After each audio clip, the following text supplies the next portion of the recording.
ছাত্ৰ ছাত্ৰীসকল মোক কেইজনমান ছাত্ৰ ছাত্ৰীয়ে 8.1 অনুশীলনীৰ 9 আৰু 11 নম্বৰ প্ৰশ্নটো আলোচনা কৰাৰ কাৰণে কৈছে। মই এতিয়া 9 নম্বৰ প্ৰশ্নটো আলোচনা কৰিছোঁ। 9 নম্বৰ প্ৰশ্নটো দিয়া আছে, ত্ৰিভুজ ABCৰ বিকোণ সমকোণ যদি tan A সমান 1/√3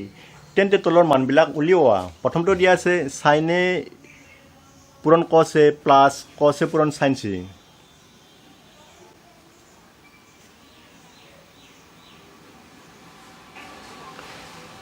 প্ৰথমটো দিয়া আছে sin A cos C plus cos A sin C। দ্বিতীয়টো দিয়া আছে cos A sin C minus sin A sin C। আমি সমাধান কৰিম।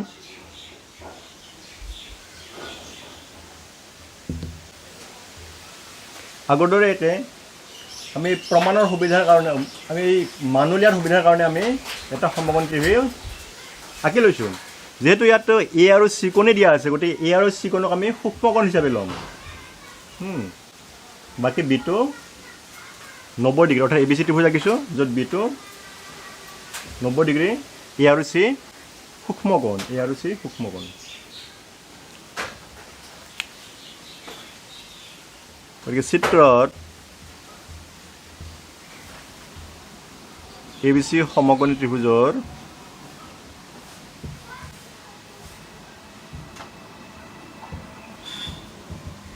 বিকোণ 90 ডিগ্ৰী। গতিকে আমাক দিয়া আছে tan A ৰ মান। গতিকে tan হ'লে এইটো এই কোণ সাপেক্ষে এইটো এডজাসেণ্ট, এইটো অপজিট আৰু এইটো হাইপোটেনুজ। গতিকে tan A হ'লে টৱা, আমাৰ আছে টৱা sin cos আৰু tan লিখাৰ সহজ বুদ্ধিটো। গতিকে tan Aটো হ'ব অপজিট, এইকোণ অপজিট অৰ্থাৎ BC বাই A এডজাসেণ্ট AB। কিন্তু এইটোৰ মান দিয়া আছে 1/√3 বুলি, অৰ্থাৎ BC AB 1/√3 সমানুপাতত আছে, অৰ্থাৎ BC আৰু AB অনুপাত 1/√3 অনুপাতৰ সৈতে সমান, 1/√3 সৈতে সমান। গতিকে আমি ধৰি ল'ম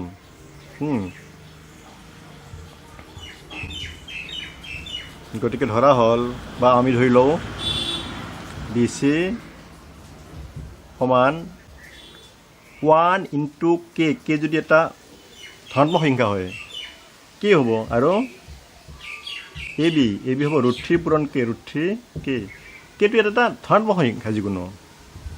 য'ত K এটা ধনাত্মক সংখ্যা। আমি BC পালোঁ K, BCটো এইটোৰ মান লৈ ল'লোঁ K, আৰু AB পালোঁ √3 K, AB √3 K। এই সমকোণ ত্ৰিভুজটোৰ AB আৰু BC অৰ্থাৎ লম্ব হৈ থকা, পৰস্পৰ লম্ব হৈ থকা বাহু দুটা পালোঁ। তো অতিভুজটো ওলাই ল'ব পাৰি সাধাৰণতে, আমি পাইথাগোৰাছৰ উপপাদ্য প্ৰয়োগ কৰি ওলাই ল'ম। পাইথাগোৰাছৰ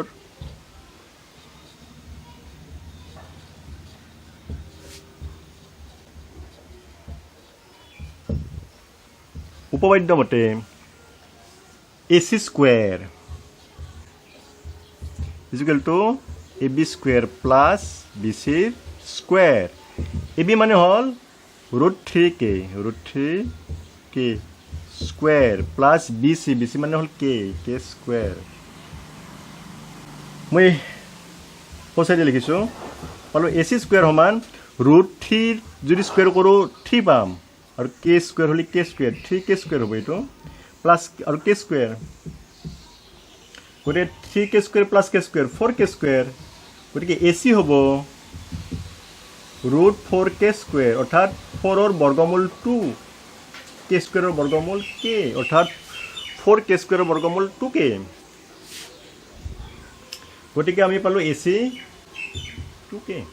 অৰ্থাৎ আমি AB BC AC পালোঁ। গতিকে A আৰু C কোণ সাপেক্ষে যিকোনো ত্ৰিকোণমিতিক অনুপাত আমি উলিয়াই ল'ব পাৰিম এতিয়া এতিয়া sin A সহ অপোজিট অৰ্থাৎ BC বাই H AC BC টো পাইছোঁ K AC টো পাইছোঁ 2K তো K কেঞ্চেল 1/2 cos A গতিকে cos A হ'লে কা অৰ্থাৎ adjacent AB বাই AC গতিকে AB আছে √3K AB আছে 2K AC আছে 2K K cancel √3/2 sin A cos A পালোঁ এবাৰ sin C সহ অপোজিট C কোণৰ অপোজিট বাহু AB বাই H হ'লে হাইপটেনুছ AC AB আছে √3K আৰু AC আছে 2K K কেঞ্চেল √3/2 এবাৰ cos C কাহ C কোণৰ এডজাসেন্ট সাইড অৰ্থাৎ সন্নিহিত বাহু BC বাই H হ'লে AC BCৰ মান দিয়া আছে K BCৰ মানটো আমি K পাইছোঁ মানে ধৰি লৈছিলোঁ AC হ'লে 2K K কেঞ্চেল হাফ অৰ্থাৎ আমি sin A cos A sin C cos Cৰ মান পাই গ'লোঁ গতিকে এই মানবিলাক যদি আমি 1 আৰু 2 নম্বৰ প্ৰশ্নত বহুৱাই দিওঁ sin A cos C বা cos A sin C আৰু cos A sin cos C sin A sin C বিলাকত যদি বহুৱাই দিওঁ তেতিয়াহ'লে আমাৰ এই ৰাশিবিলাকৰ মান ওলাই যাব প্ৰথম প্ৰশ্নটোত বহাইছোঁ মই প্ৰশ্ন নম্বৰ sin A মান আছে হাফ পূৰণ cos Cৰ মান আছে হাফ পূৰণ হাফ প্লাছ cos Cৰ মান আছে √3/2 পূৰণ sin Cৰ মান আছে √3/2 মই এইখিনি মুচি লৈছোঁ গতিকে এইটো হ'ব পূৰণ কৰিলে 1/1 লবটো হ'ব 1 হৰটো হ'ব 2/2 4 √3 পূৰণ √3 হ'ব 2/2 4 কিন্তু 4টো লখাগু গতিকে 4 ভাগৰ 1 আৰু 4 ভাগৰ 3 এইটো হ'ব 4 ভাগৰ 1 যোগ 3 অৰ্থাৎ 4/4 অৰ্থাৎ 1 এইটোতো সহজে ছাত্ৰ ছাত্ৰীসকলে এইবিলাক ইজিভাৱে কৰিব পাৰিব সহজভাৱে cos A cos এৰ মান আছিলে √3/2 মই ইয়াত চাই লিখি আছোঁ cos এর মান আছে √3/2 আৰু cos এৰ মান আছিল হাফ মাইনাছ sin এৰ মান আছিলে হাফ পূৰণ sin Cৰ মান আছিলে √3/2 গতিকে 2/2 4 √3 পূৰণ 1 √3 কাৰণ হৰৰ সৈতে পূৰণ হ'ব লবৰ সৈতে পূৰণ হ'ব 2/2 4 1 পূৰণ √3 দুয়োটা ৰাখি একেই এটা বিয়োগ হ'লে কি হ'ব তাৰ মান 0 হৈ যাব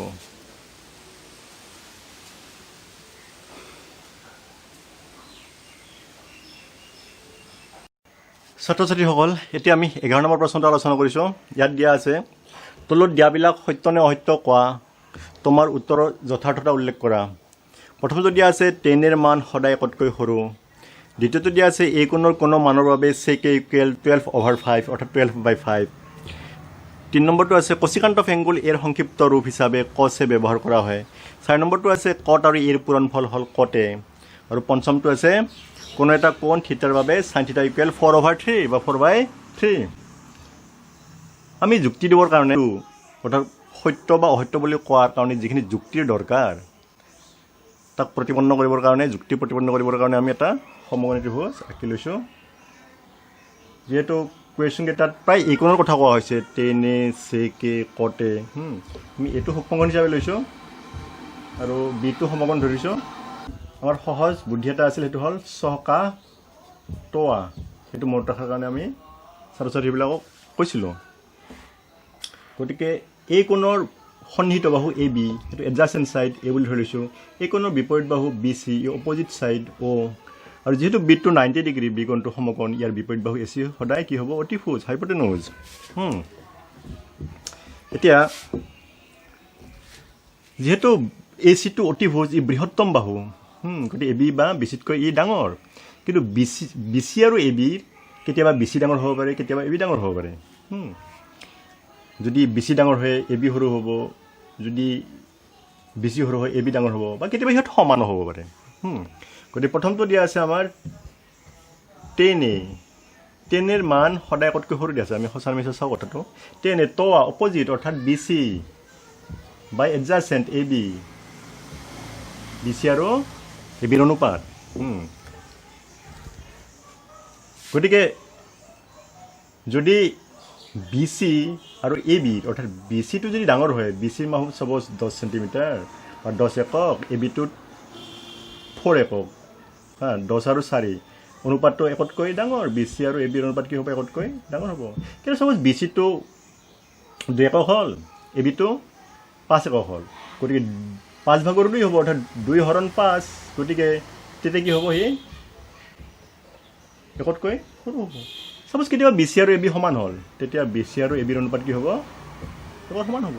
অৰ্থাৎ বিচি আৰু এবিৰ অনুপাতটো কেতিয়াবা একতকৈ সৰু হ'ব পাৰে একতকৈ ডাঙৰ হ'ব পাৰে বা একৰ সমান হ'ব পাৰে গতিকে সদায় একতকৈ সৰু বোলা কথাটো সত্য নহয়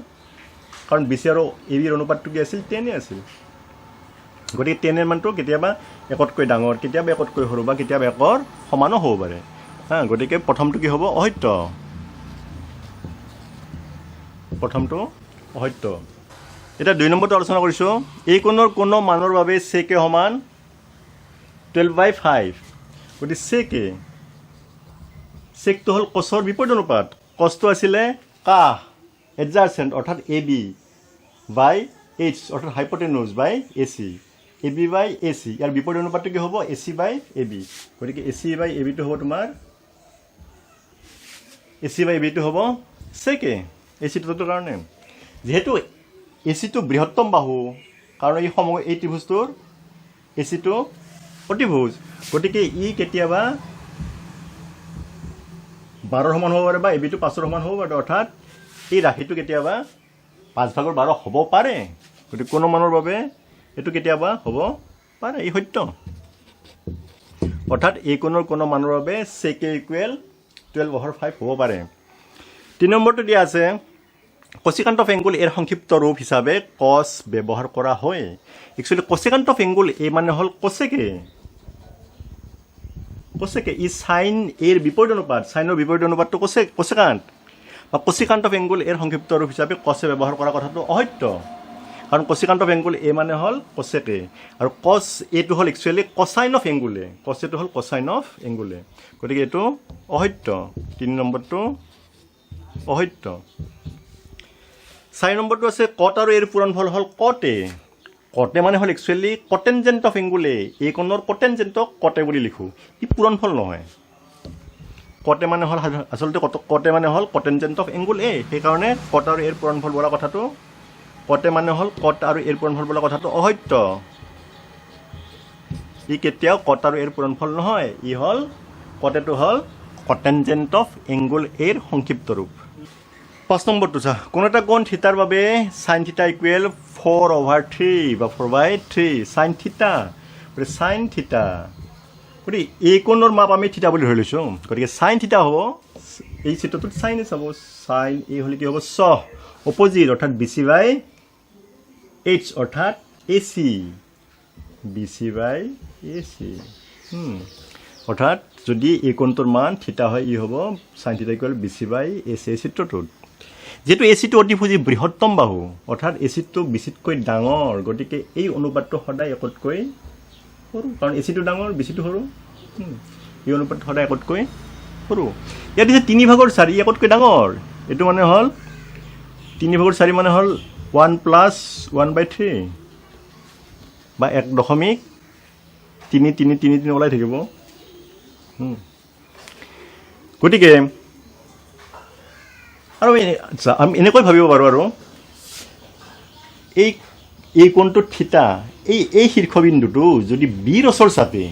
এই শীৰ্ষবিন্দুটো যদি বিৰ অচৰ চাপে তেতিয়া হলে কি হ'ব থিতা কোণটো 90 ডিগ্ৰীৰ ওচৰলৈ যাব অৰ্থাৎ থিতাটো প্ৰায় 90 সমান হ'ব থিতাটো প্ৰায় 90 সমান হ'ব প্ৰায় 90 সমান হ'ব বা প্ৰায় 90 সমান বুলি ধৰিলোঁ ফাৰ্ষ্ট তেতিয়া কি হ'ব বিচি বাহুৰ ওচৰ চাপিব এচি বাহুটো প্ৰায় বিচিৰ ওচৰ চাপিব অৰ্থাৎ বিচিৰ দিশৰ সৈতে এচিৰ দিশ প্ৰায় সমান হ'ব যদি থিতাটো 90 ডিগ্ৰী হৈ যায় তেতিয়া আমি কম থিতাটো যদি 90 ডিগ্ৰী হয় অৰ্থাৎ একেবাৰে যদি ওচৰ চাপে এই কোণটো যদি বি কোণৰ একেবাৰে ওচৰ চাপে বি কোণটো আছিল 90 ডিগ্ৰী এই কোণটো হ'ব 90 ডিগ্ৰী তেতিয়া অৰ্থাৎ থিতাটো 90 ডিগ্ৰী হ'ব তেতিয়া যদি একেবাৰে ওচৰ চাপে তেতিয়া কম আমি থিতা 90 ডিগ্ৰী তেতিয়া কম আমি সাইন থিতা অৰ্থাৎ সাইন 90 ডিগ্ৰী ইকুৱেল তেতিয়া কি হ'ব বিচি টু এচিৰ প্ৰায় সমান হৈ যাব তেতিয়া কম প্ৰায় সমান হ'লে সিহঁতৰ অনুপাতটো 1 ৰ সমান হ'ব হা তাৰ মানে কি সাইন থিতাৰ মান কেতিয়াবা 1 ৰ সৈতে সমান হ'ব পাৰে অৰ্থাৎ থিতাটো নিৰ্দিষ্ট কোণ এটাৰ কাৰণে গতিকে সাইন থিতাটোৰ মান কেতিয়াবা 1 ৰ সমান হোৱাৰ 1তকৈ সৰু হ'ব পাৰে গতিকে 1তকৈ ই কেতিয়াও ডাঙৰ নহয় গতিকে এইটো অসত্য এই ডাঙৰ বোলা কথাটো অসত্য 5 নম্বৰটো কি হ'ব অসত্য এতিয়া এই যে থিতা কোণটো 90 ৰ ওচৰ চপা কথাটো তেতিয়া আমি পৰৱৰ্তী অনুশীলনীটোত অৰ্থাৎ আৰু যেতিয়া আলোচনা কৰিম অৰ্থাৎ পৰৱৰ্তী ভিডিঅ' দিলে আমি এই থিতাৰ মানটো যদি 90 ওচৰ চাপিব বা কেতিয়াবা যদি 0 ওচৰ চাপিব হা সেই যুক্তিবিলাক আমি তাত দিম পৰৱৰ্তী ভিডিঅ'ত তোমালোকে চাই থাকিবা ভিডিঅ'বিলাক